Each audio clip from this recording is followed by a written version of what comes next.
प्राचीन समय की बात है। पवित्र नगरी वाराणसी में एक युवक रहता था जिसका नाम मोहन था। मोहन का जीवन बहुत कठिनाइयों से भरा हुआ था।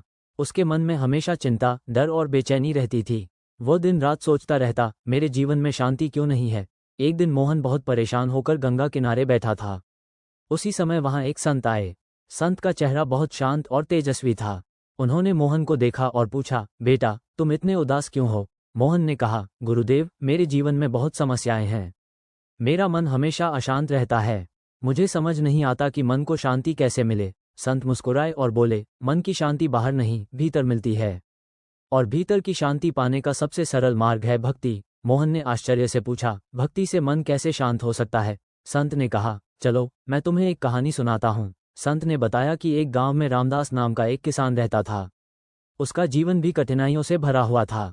कभी फसल खराब हो जाती, कभी घर में बीमारी आ जाती, लेकिन फिर भी रामदास के चेहरे पर हमेशा मुस्कान रहती थी। गांव वाले उससे पूछते, तुम इतने दुखों के बाद भी खुश कैसे रहते हो। रामदास हमेशा एक ही बात कहता, मैं सब कुछ भगवान को समर्पित कर देता हूँ। हर सुबह रामदास जल्दी उठता, स्नान करता और भगवान की पूजा करता। वह विशेष रूप से भगवान शिव का स्मरण करता और ओम नमः शिवाय का जप करता था। पूजा के बाद वो पूरे दिन मेहनत से काम करता और हर काम करते समय भगवान को याद करता। एक दिन गांव में भयंकर सूखा पड़ गया। खेतों में फसल सूख गई और लोग बहुत परेशान हो गए। कई लोग निराश होकर भगवान को दोष देने लगे, लेकिन रामदास फिर भी शांत था। किसी ने उससे पूछा, तुम्हें डर नहीं लगता? अगर फसल नहीं हुई तो क्या होगा? रामदास ने मुस्कुराकर कहा, जिसने मुझे जीवन दिया है वही मेरी रक्षा भी करेगा। उसकी यह अटूट भक्ति देखकर लोग हैरान हो जाते थे।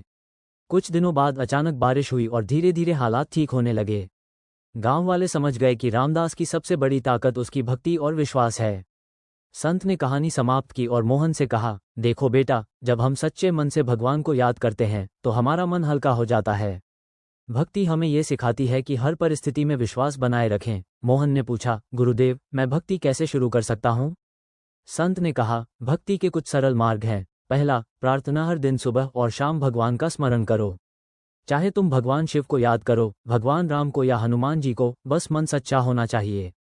दूसरा, नाम जप। जब मन परेशान हो तो भगवान का नाम लो, जैसे ओम नमः शिवाय या जय श्री राम।